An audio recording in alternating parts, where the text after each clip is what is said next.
A petition has been created to help protect children from abuse. This comes after the death of 8-month-old Miya Rudd, who was reported missing earlier this month in Ohio County. 8 people have been charged in connection to this case, including the baby's parents and grandparents. 4 of the suspects due back in court in July for charges of failure to report a death and abuse of a corpse. In the meantime, ABC 36's Anna Medina spoke with a man who's hoping to help prevent similar tragedies like this from happening again. It's absolutely horrible. The fact that she's sitting there, never have known any form of love. It's a case that's left us with more questions than answers.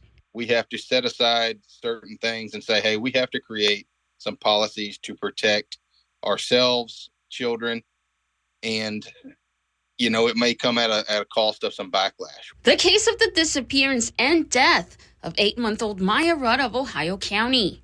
So my thought was, I'll just go online real quick. I'll create a petition you can sign electronically, and I'll just release it on the internet and let that do its thing. The case sparking national attention, but also igniting Eric Williams to do something rather than just talk about change. You're hesitant to do stuff a lot of times, especially when it comes to the internet, because you'll get backlash. And I just thought about it, and I thought, you know, I'm a father. I've got a big family, and somebody's got to stand up and do something. Somebody's got to advocate for some change. 8-month-old Miya Rudd was reported missing in June, but was allegedly last seen at the end of April. Her remains were believed to be found on June 14th.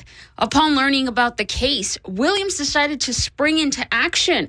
That's when he created a petition to strengthen laws and advocate for the safety of children. A lot of people think that maybe that's a life sentence. If you've lost custody of your children, now you can never have children again, but it's not. If you basically have lost custody of that child due to those unsafe conditions, and you never went back to regain custody of that child, then you still are deemed unsafe and you need to prove yourself. Kind of like a sex offender registry, you are now registered as an unsafe parent. It doesn't have to be public and you don't have to stay on it, but you have to do your due diligence to get off of it if you want to have children in the future.